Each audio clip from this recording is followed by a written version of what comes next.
যারা সত্যিকারের ভালোবাসতে চেয়ে নিজেকে স্যাক্রিফাইস করে দিয়েছিল, তাদের মধ্যে বেশিরভাগ মানুষের জীবনের সবচেয়ে বড় ট্র্যাজেডি হলো এই মানুষগুলোই কখনো ভালোবাসা পায়নি। নিজেকে নিঃশেষে বিলিয়ে দিয়েও দিন শেষে এদের ভালো থাকা হয়নি।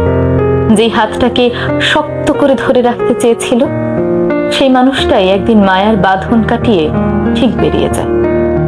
এই পৃথিবীতে এমন কত মানুষ আছে যারা ভালোবাসার মানুষটিকে একটা ঘর ভেবেছিল, একটা আশ্রয় ভেবেছিল, ভেবেছিল এই মানুষটার কাছেই দুদণ্ড শান্তি মিলবে। কিন্তু না, শান্তি মেলে না। একটা সময় পর উপলব্ধি করতে পারে একটা ভুল মানুষকে জীবনে বেছে নিয়েছে। অশান্তির কুয়োতে থাকতে থাকতে জীবন দুর্বিষহ হয়ে ওঠে। ভালোবাসার মানুষগুলো কেমন হয় জানেন? এরা একটি মানুষকে নিবিড় করে কাছে পাওয়ার পর তাকে মূল্য দেওয়া বন্ধ করে দেয়, গুরুত্ব দেওয়া বন্ধ করে দেয়। তার ভালো থাকা না থাকায় আর কিচ্ছু যায় আসে না। অথচ একটা সময় কে বলবে এই মানুষটাই সে আগের মানুষটা? কিচ্ছু মেলে না, কিচ্ছু না। হঠাৎ একদিন বুঝতে পারে জীবনে অনেক কিছু পাল্টে গেছে। কিন্তু বলতে পারেন, কেন পাল্টায় না মনের গোপন কুঠুরে লুকিয়ে থাকা সে মায়ার শিকলটা?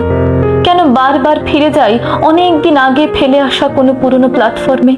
কেন বদলে যাওয়া মানুষটার সঙ্গে রং বেরঙের স্মৃতিগুলো মন থেকে মুছে যায় না? কেনই বা মৃত্যুর নীল নদে সেগুলো তলিয়ে যায় না? সব কেনের উত্তর হয় না। ভালোবেসে সবাই সুখী হতে পারে না। ঘর বেঁধেও একসাথে সবার ঘর করা হয় না।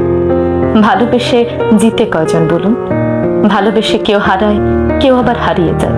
কেউ বা ফেলে আসা বিকেলে ছাদের কোণে দাঁড়িয়ে ঠুকরে ঠুকরে কাঁদে। কেউ হয়তো এই মৃত নগরে আবারও ভুলে জড়াবে ভালোবাসার ফাঁদে। ভালোবেসে তো সবাই মরেছে, ভালোবেসে বেঁচেছে কয়জন বলুন তো?